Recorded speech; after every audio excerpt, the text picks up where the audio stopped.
नमस्कार, स्वागत है आप सभी का म्यूचुअल फंड हेल्पलाइन में। आपके साथ मैं हूं स्वाति। म्यूचुअल फंड निवेश का एक बेहतरीन विकल्प है, लेकिन इस विकल्प के अंदर भी बहुत सारे ऑप्शंस हैं। जो ऑप्शन मेरे लिए सही है, ज़रूरी नहीं है कि वही ऑप्शन आपके लिए भी सही हो। तो कैसे पता चलेगा कि आपके लिए क्या सही है और क्या नहीं? पता चलेगा हमारे शो म्यूचुअल फंड हेल्पलाइन के ज़रिए, जहां हम आपके सवालों के जवाब एकदम सरल और सहज भाषा में देते हैं, ताकि आपको अपने म्यूचुअल फंड इन्वेस्टमेंट पर क्लैरिटी मिल जाए। चलिए शुरू करते हैं आज का शो और देखते हैं कि आज के शो में खास क्या है। पोर्टफोलियो के मौजूदा फंड बदलने हो तो क्या है सही तरीका? फंड में निवेश रोकने के बाद भी क्या उस पर रिटर्न मिलता रहेगा? फ्रैंकलिन इंडिया की बंद हुई डेट स्कीम से कब तक पैसा वापस मिलेगा? और आज फंडनामा में समझेंगे क्या होता है डिविडेंड यील्ड फंड, क्या वाकई इसमें रेगुलर डिविडेंड मिलता है?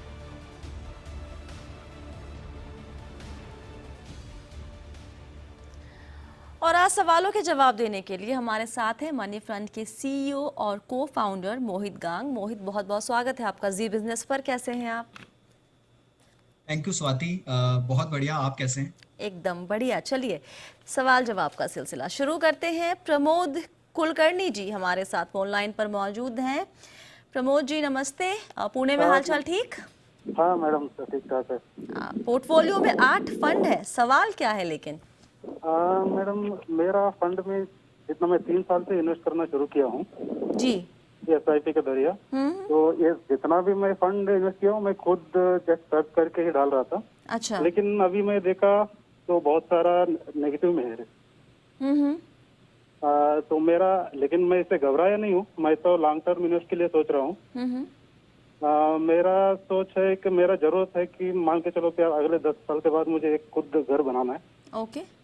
प्लस थोड़ा पैसा बच्चों का एजुकेशन के लिए भी यूज करना है जी। तो मुझे अभी ऐसा हो रहा है कि कुछ फंड में शायद गलत चुना हूँ। अच्छा। मुझे समझता हूँ ये कुछ फंड से बैंकिंग वगैरह का रिलेटेड है, तो पूरा मार्केट डाउन हो गया है। तो मुझे क्या यही फंड में बरकरार रहना है या कुछ फंड स्विच करना है? और मुझे STP मतलब फंड स्विच भी करना है, तो उसमें क्या चार्जेस लगता है उसका मुझे आइडिया नहीं था। ओके। प्रमोद जी एक बात बताइए, आपने कहा कि 2 आपके लक्ष्य, एक तो घर आप चाहते हैं अपना बनाना और कुछ पैसे आपको बच्चों की पढ़ाई के लिए। 10-15 साल में, मतलब आपने एक घर वाले को तो टारगेट दिया हुआ है 10 से 15 साल, बच्चों की पढ़ाई के लिए कब तक की चाहिए होंगे पैसे? मैडम, बच्चों के एजुकेशन भी, अभी मेरा बच्चा तो छोटा है 3 साल का। अच्छा, तो वो भी लॉन्ग टर्म है काफ़ी उसका भी। Yes madam. ओके। मोहित, इनके पोर्टफोलियो में कुछ हाइब्रिड है, 2 हाइब्रिड, 2 सेक्टोरल, जी। 2 है या 3 सेक्टोरल है इनफैक्ट 3 सेक्टर जी, और 2 लार्ज कैप। क्या लगता है आपको, कितना कम करना चाहिए, किससे निकलना चाहिए? देखिए प्रमोद जी, सबसे पहले तो आई थिंक आप पूरी तरह से फोकस्ड हैं और अवेयर हैं कि आपके पोर्टफोलियो में थोड़े से चेंजेस की रिक्वायरमेंट है, जो कि एक बहुत अच्छी बात है। मेरा एक बहुत ही स्पेसिफिक मानना है कि हमें सेक्टोरल फंड्स अवॉइड करने चाहिए कभी भी पोर्टफोलियो में, अनलेस कि आप पूरी तरह से कॉन्फिडेंट हैं, आपके एडवाइजर और आप दोनों मिलकर ये तय करते हैं कि आपको पोर्टफोलियो में एक्स्ट्रा रिस्क लेना है और आप अच्छी तरह से समझते हैं कि जिस सेक्टर में जा रहे हैं उस सेक्टर का आउटलुक कैसा है। अगर इन सब से आप वाकिफ नहीं हैं, तो मेरी रिक्वेस्ट ये रहेगी आपसे नहीं, सभी इन्वेस्टर्स से, कि सेक्टोरल फंड्स को अवॉइड करें। तो आपके पोर्टफोलियो में जो 2 बैंकिंग फंड है और एक इंफ्रास्ट्रक्चर फंड है, तीनों ही अगर देखा जाए तो सेक्टर ऐसे हैं ये दोनों जो बिल्कुल परफॉर्म नहीं कर रहे हैं, और इस साल banking actually is the worst performing sector year till date, और इंफ्रास्ट्रक्चर काफी कितने सालों से अच्छे रिटर्न्स नहीं दे पा रहा है। सो आई वुड सजेस्ट कि आप इनको चेंज करिए। आप चाहे तो एक इंडेक्स फंड को इंक्लूड करिए अपने पोर्टफोलियो में, और जो 2 सेक्टोरल फंड्स हैं उन्हें निकालकर आप एक मल्टी कैप फंड में चले जाइए। आप उसमें एक SBI फोकस्ड इक्विटी फंड का चुनाव कर सकते हैं। तो सेक्टोरल फंड्स को कम करने की जरूरत है, और 2 बैलेंस्ड फंड भी रख रखे हैं आपने पोर्टफोलियो में। आइडली 2 बैलेंस्ड फंड की या हाइब्रिड फंड की जरूरत नहीं है, आप उनको भी कंसोलिडेट कर एक हाइब्रिड फंड रख सकते हैं, तो वो काफी होगा आपके लक्ष्य के लिए। मोहित, ये बात सभी एडवाइज़र और एक्सपर्ट कहते हैं कि सेक्टोरल फंड से दूर रहो, लेकिन कुछ सेक्टर्स हैं जैसे बैंकिंग और फिनेंस सेक्टर, आपने कहा 1 साल से इसका रिटर्न या फिर अच्छा नहीं कर रहा है ये सेक्टर, लेकिन ये 2 सेक्टर से कंजम्पशन एक थीम या फिर कह लीजिए या फिर कंज्यूमर गुड्स का जो सेक्टर है, ये दोनों सेक्टर कुछ ऐसे सेक्टर हैं जिनकी ज़रूरत इंसानों को या निवेशक जो भी हैं हम लोग सबको हमेशा रहेगी। तो ये लॉन्ग टर्म के लिहाज से क्या कुछ सेक्टर ऐसे नहीं जिसको हम आपको टाइम करने की ज़रूरत नहीं है, जिसकी बहुत ज़्यादा समझ ना हो तो भी आप इसमें निवेश कर सकते हैं? परवेजिव सेक्टर है, तो चाहे कोई भी सेक्टर या इकोनॉमी में कुछ भी अच्छा हो रहा है वो फाइनली बैंक्स के थ्रू रूट होता है।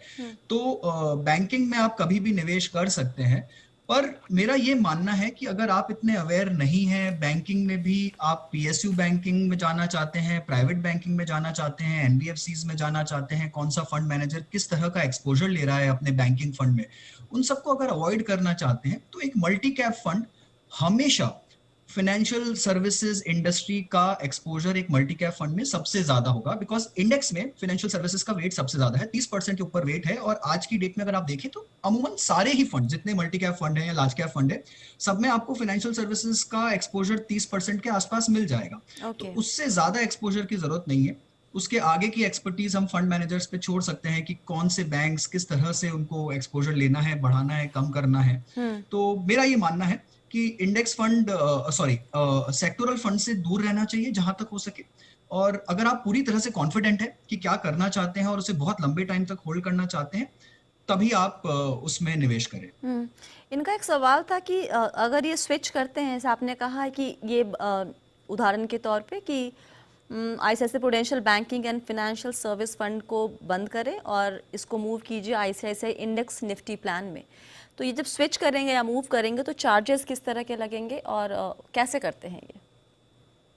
So look, switch technically is a sell and buy transaction. तो आप एक तरफ जब स्विच आउट कर रहे हैं तो आप बेच रहे हैं टैक्स के लिहाज से, और जब स्विच इन कर रहे हैं तो आप नया स्कीम खरीद रहे हैं। तो जो भी कैपिटल गेन्स होंगे उसके ऊपर में, चाहे शॉर्ट टर्म लॉन्ग टर्म, वो कैपिटल गेन्स टैक्स आपको देना पड़ता है। शॉर्ट टर्म 15% के रेट पर और लॉन्ग टर्म 10% के रेट पर। उसमें आपको ग्रैंडफादरिंग का क्लॉज अलाउड है। जो 31 जनवरी 2018 के प्राइसेस थे उसके बाद आपका टैक्स कंप्यूटेशन होगा, वो उस प्राइस तक आप सेफ है अगर आपका पुराना इन्वेस्टमेंट है तो। और हर साल 1 लाख तक का गेन भी एग्जेम्प्ट है। वो आपको देखना पड़ेगा अपने एडवाइजर के साथ बैठ के कि कितना टैक्स आ रहा है, नहीं आ रहा है, और उसमें एग्जिट लोड है क्या। अमूमन सारी ही स्कीम्स में 1 साल का एग्जिट लोड रहता है इक्विटी स्कीम्स में, तो उसे भी आपको चेक करना पड़ेगा। उन्हीं यूनिट्स को स्विच करिए जहां पर आपको एग्जिट लोड ना लग रहा हो, धीरे धीरे करके स्विच कर सकते हैं और कॉर्पस को एक तरह से इंडेक्स फंड की तरफ डाइवर्ट कर सकते हैं ग्रेजुअली। ओके।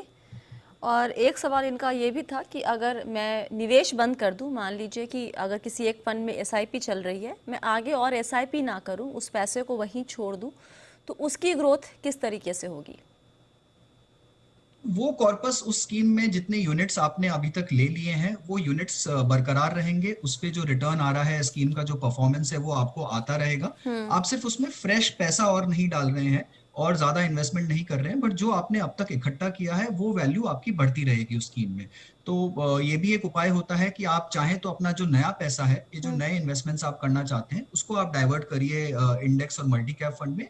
पुराने वाले इन्वेस्टमेंट्स को थोड़े टाइम तक रखना चाहते हैं, उन्हें होल्ड करना चाहते हैं, या फिर एग्जिट लोड खत्म होने के बाद निकालना चाहते हैं टैक्स इम्प्लीकेशंस को देखते हुए, तो वो कॉल आप उस पर ले सकते हैं। अच्छा, आपने एक चीज़ यहाँ पर प्रमोद जी के सवाल से जुड़ा हुआ ही एक कहेंगे सवाल, आपने एग्जिट लोड की हम हमेशा बात करते हैं कि चेक कर लीजिए, अमूमन फंड हाउस या किसी भी स्कीम, इक्विटी स्कीम में 365 दिन के पहले अगर आप निवेश निकालते हैं तो एग्जिट लोड कुछ लगता है। ये सेबी का की तरफ से कोई गाइडलाइन है या फिर ये फंड हाउस अपने हिसाब से तय करते हैं कि कितना ड्यूरेशन देंगे, उसके पहले अगर निवेश निकालो तो एग्जिट लोड वो चार्ज करेंगे? मैं क्यों पूछ रही हूँ, क्योंकि मैं यूनियन मिड कैप के बारे में थोड़ा पढ़ाई लिखाई जब कर रही थी, वहाँ लिखा हुआ था कि रिडेम्पशन विद इन 15 डेज अगर होता है तो वो एग्जिट लोड चार्ज लगाएंगे। तो मैंने बाकी किसी भी इक्विटी स्कीम में नहीं देखा है कि 15 दिन के अंदर वाला सिस्टम हो। तो ये सेबी की गाइडलाइन है या फिर इंडिविजुअल फंड हाउस अपने हिसाब से तय करता है? नहीं, सेबी की ऐसी कोई गाइडलाइन नहीं है स्वाति इस पर। सारे फंड हाउसेस अपना एग्जिट लोड खुद से डिटरमिन करते हैं। बट इक्विटी स्कीम्स में जनरली माना गया है कि अगर आप 1 साल तक मिनिमम आपको होल्ड करना चाहिए, तो जितना एक इक्विटी का उद्देश्य रहता है कि क्लाइंट्स को मिनिमम इतना तो होल्ड करना ही चाहिए हमारा फंड, ये देखने के लिए, जज करने के लिए कि परफॉर्मेंस कैसा है, तो उतना सब अपने हिसाब से एग्जिट लोड रखते हैं। इंडस्ट्री में ये प्रैक्टिस सी बन गई है कि 1 साल पर 1% का एग्जिट लोड लगा देते हैं। ओके। बट अगर आप देखेंगे जितने भी इंडेक्स फंड्स हैं, सब में सिर्फ 7 दिन का या 30 दिन का एग्जिट लोड होता है, वो भी 0.25%, उससे ज्यादा एग्जिट लोड नहीं होता। कुछ ओके। फंड हाउसेस ऐसे भी हैं जैसे HSBC जिनमें कोई एग्जिट लोड नहीं है जिनकी अच्छा। स्कीम्स में। ओके। तो ऐसे फंड हाउसेस मिल जाएंगे आपको जो as a philosophy exit load charge नहीं करते हैं। ठीक है। अगला सवाल लेते हैं। वेणुगोपाल जी का ईमेल आया हुआ है। उनकी उम्र है 58 इयर्स और ये मंथली इनकम चाहते हैं अपने निवेश से। इनके पास करीब 10 लाख रुपए के आसपास रकम है। जानना चाहते हैं कि किस म्यूचुअल फंड में निवेश करें ताकि उनको 7.5 से 8% का रिटर्न मिले। SWP के ज़रिए ये चाहते हैं वो पैसे निकालना अपने निवेश से। क्या सलाह देंगे आप? ओके वेणुगोपाल जी, काफ़ी अच्छी बात है कि आप अपने रिटायरमेंट के लिए एक पॉजिटिव कैश फ्लो के लिए प्लानिंग कर रहे हैं अभी से। और जैसा कि कहा गया है, कैश फ्लो से बढ़कर कोई खुशी नहीं है। तो देखिए, 7.5 से 8% की जो दर है आपकी, वो थोड़ी ज़्यादा है करंट इंटरेस्ट रेट सिनेरियो को देखते हुए, क्योंकि मैं चाहूँगा कि आपका जो कॉर्पस रहे वो पूरी तरह से सेफ इंस्ट्रूमेंट्स में जाए। तो अगर आप डेट इंस्ट्रूमेंट्स या सेफ म्यूचुअल फंड्स की बात करेंगे तो 7.5 से 8% का दर हासिल करना थोड़ा सा मुश्किल है अभी के इंटरेस्ट रेट सिनेरियो में। तो मेरी राय ये रहेगी कि आप अपने जो 10 लाख रुपए हैं उसको कुछ 3 हिस्सों में इस प्रकार बांटिए कि एक हिस्सा मनी मार्केट फंड, जहां पर आप 3 महीने के बाद से विड्रॉल करना शुरू कर सकते हैं। एक हिस्सा कोई लो ड्यूरेशन फंड लीजिए जहां पर आप साल भर के बाद से विड्रॉल शुरू कर सकते हैं। और एक छोटा सा अमाउंट, चाहे वो 1 लाख 2 लाख, वो अमाउंट आप डिसाइड कर सकते हैं। मेरे हिसाब से 2 लाख ठीक रहेगा। आप एक हाइब्रिड फंड में डालिए जहां पर आप 3 साल के बाद विड्रॉल शुरू करिए, ताकि वो कॉर्पस आपके लिए कुछ काम कर सके। तो ये तो रही एक तरह से सेफ पोर्टफोलियो बनाने की बात। आप चाहें तो इसमें फंड के साथ में कुछ कॉर्पोरेट डिपॉजिट ऐड कर सकते हैं अच्छे इशूअर्स के, जैसे HDFC लिमिटेड हो गया, बजाज फाइनेंस हो गया, जहां पर दर कुछ 6.5 से 7% के बीच में चल रही है, और वो आपको मंथली पे आउट भी दे सकते हैं। तो उसको भी आप चाहें तो मिक्स में ला सकते हैं अपना पोर्टफोलियो बनाने के लिए और मंथली फ्लोज के लिए। ऑलराइट, चलिए यहाँ पर एक छोटा सा ब्रेक लेते हैं। ब्रेक के बाद हम कुछ और सवाल लेंगे और जवाब देने की कोशिश हम पूरी करेंगे। आप सभी बने रहिए म्यूचुअल फंड हेल्पलाइन के साथ।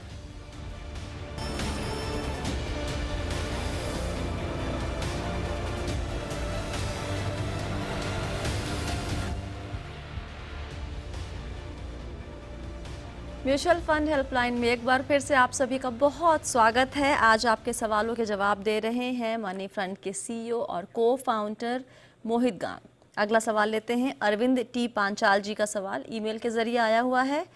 62 साल इनकी उम्र है। करीब 1-1.5 लाख रुपए लगाए थे इन्होंने फ्रैंकलिन इंडिया लो ड्यूरेशन फंड में 2 साल पहले। अब ये कह रहे हैं कि फंड, ये डेट स्कीम बंद कर दी है कंपनी ने। कुछ पैसे मिले इनको वापस 5,000 रुपये के आसपास। क्या उम्मीद की जा सकती है कि बाकी पैसे भी वापस मिलेंगे? मोहित, सारी स्कीम्स तो बंद नहीं की है, 6 स्कीम हालांकि बंद की है, लेकिन सवाल वही है उन 6 स्कीम के निवेशकों का कि पैसे वापस मिलेंगे या नहीं। अरविंद जी, मैं समझ सकता हूँ आपका जो निवेश फ्रैंकलिन में है वो काफ़ी गलत चला गया है। देखिए, अभी हालात कुछ ऐसे हैं कि ये 6 स्कीम्स जो कि क्वारंटाइन कर दी गई हैं एक तरह से, इनका जितने भी केसेस फाइल हुए थे पैन कंट्री अलग अलग तरह से, वो सारे केसेस मूव करके कर्नाटका हाई कोर्ट में मूव कर दिए गए हैं। और कर्नाटका हाई कोर्ट ने एक तरह से खुद पर एक टाइमलाइन लिया है 3 महीने का कि उसके अंदर में इन केसेस का निपटारा वो करेंगे। जब तक कि ये केसेस सॉल्व नहीं हो जाते, फ्रैंकलिन का एक वोटिंग चल रहा है जहां पर उन्हें एक लिक्विडेटर अपॉइंट करना है अपनी स्कीम्स को लिक्विडेट करने के लिए, उन्हें बेचने के लिए, ताकि उनसे जो रकम निवेश की गई थी उसे वापस वसूल सके। तो वो लिक्विडेटर तब तक अपॉइंट नहीं किया जा सकता जब तक कि ये केसेस सब जुडिस हैं। तो मुझे लगता है कि इस साल के एंड तक इस केस का फैसला आना चाहिए, लिक्विडेटर अपॉइंट होना चाहिए और उसके बाद से वो पोर्टफोलियो को बेचना शुरू करेंगे। फ्रैंकलिन लो ड्यूरेशन फंड की जहां तक बात है, दो अच्छी चीजें हैं इसके अंदर में। ऐसे हालात में मैं कोशिश कर रहा हूँ कि कुछ अच्छा निकाल सकूं उसमें। वो ये कि एक तो ये स्कीम कैश पॉजिटिव टर्न कर गई है ऑलमोस्ट, जिसका इसका मतलब ये है कि अभी स्कीम्स में कुछ बोरोइंग्स नहीं बचे हैं। तो जैसे ही पैसा आना शुरू होगा और जैसे ही कोर्ट का अप्रूवल हो जाता है, सारा प्रोसेस हो जाता है, वो पैसे को वापस रिटर्न करना शुरू कर देंगे। रिटर्न का जो उनका टाइमलाइन है, इस स्कीम में कुछ 2014 400 करोड़ रुपए के आसपास इन्वेस्टेड है। मुझे लगता है वो 2025 अप्रैल तक जाएगा, पर 90% of the portfolio should come by April 2023 तक। आपका 90% रिकवरी हो जाना चाहिए इस पोर्टफोलियो के अंदर में। तो उम्मीद रखिए, उम्मीद पे दुनिया कायम है, और कितना कैसे आ सकता है वो कहना थोड़ा मुश्किल है, बट मुझे लगता है कि आपको अपना जो कैपिटल इन्वेस्टेड था उतना मिल जाएगा। उसके ऊपर में आप रिटर्न कितना बना पाएंगे वो कहना मुश्किल है, शायद ना भी बने, बट 90 से 100% के बीच में जो आपका कैपिटल है वो वापस आने की उम्मीद रखता हूँ मैं। तो अरविंद जी, यहाँ पर काइंड ऑफ गुड न्यूज़, कब तक में थोड़ा सा टाइम लग सकता है, लेकिन अगर मोहित की माने तो 90 से 100% कैपिटल वापस रिकवरी की चांसेस यहाँ पर हैं। अब हम सवाल जवाब का सिलसिला यहाँ पे ख़त्म करते हैं, दर्शकों के सवाल जवाब का सिलसिला, और रुख करते हैं हमारे स्पेशल सेगमेंट फंड नामा की तरफ।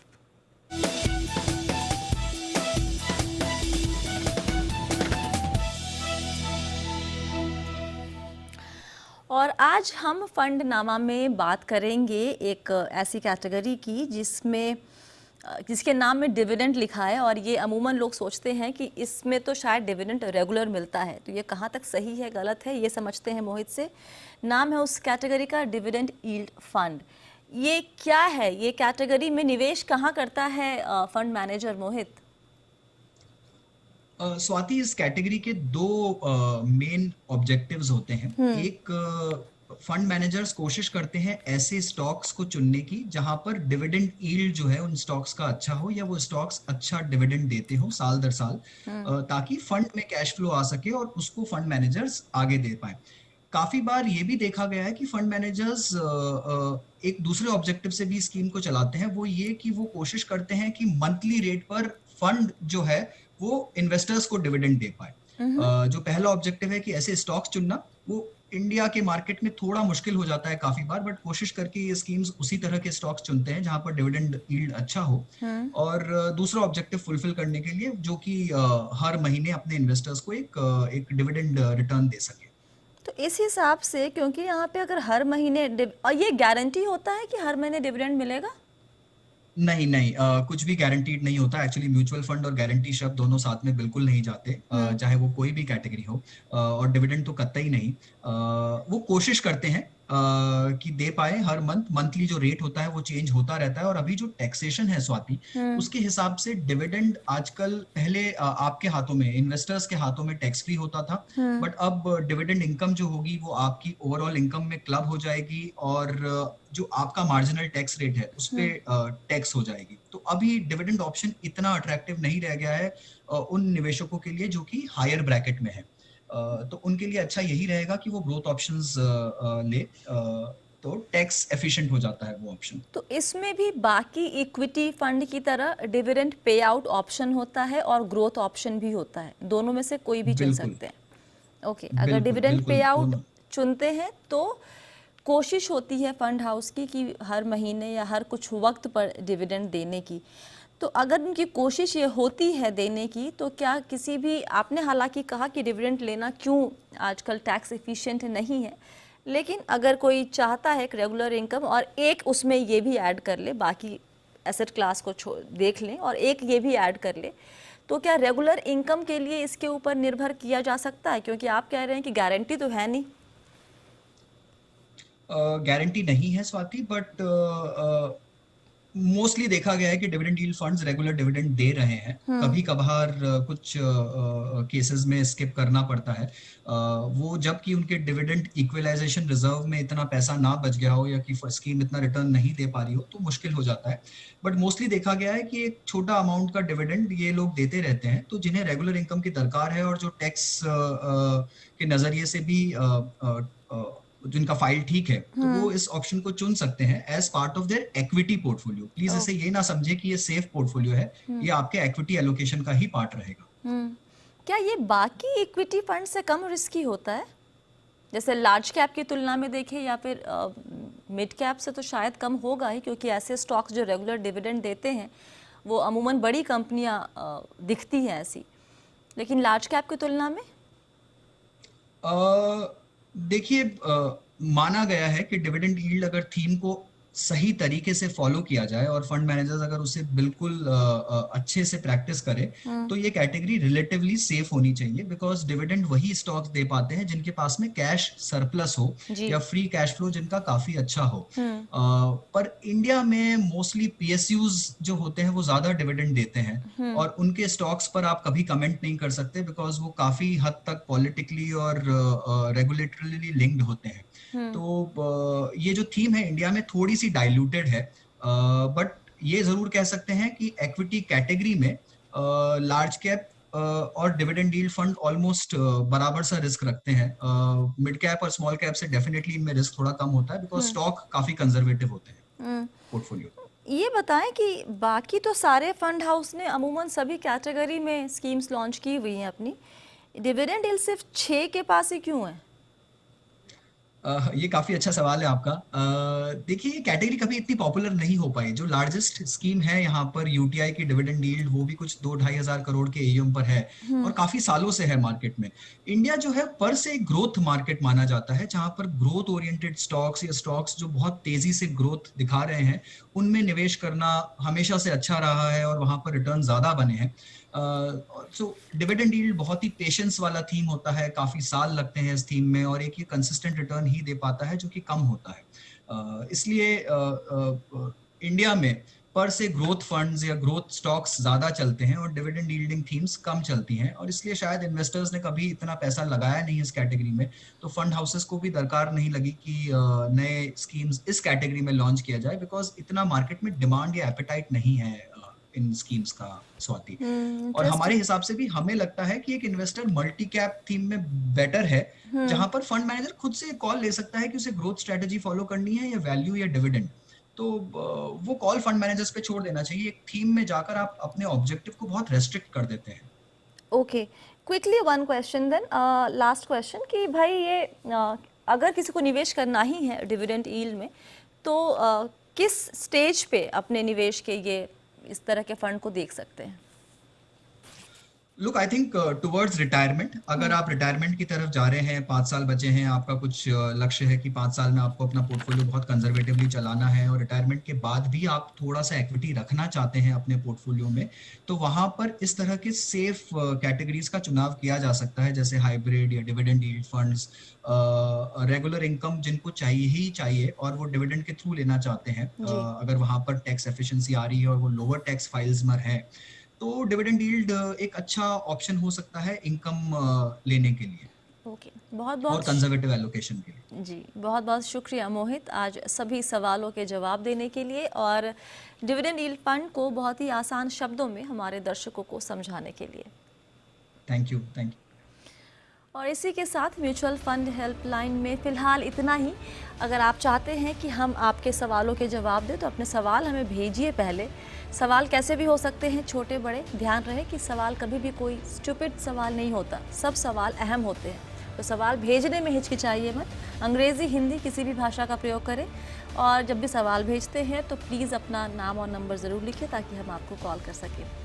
फ़िलहाल के लिए इतना ही। आप सभी बने रहिए जी बिज़नेस के साथ। नमस्कार।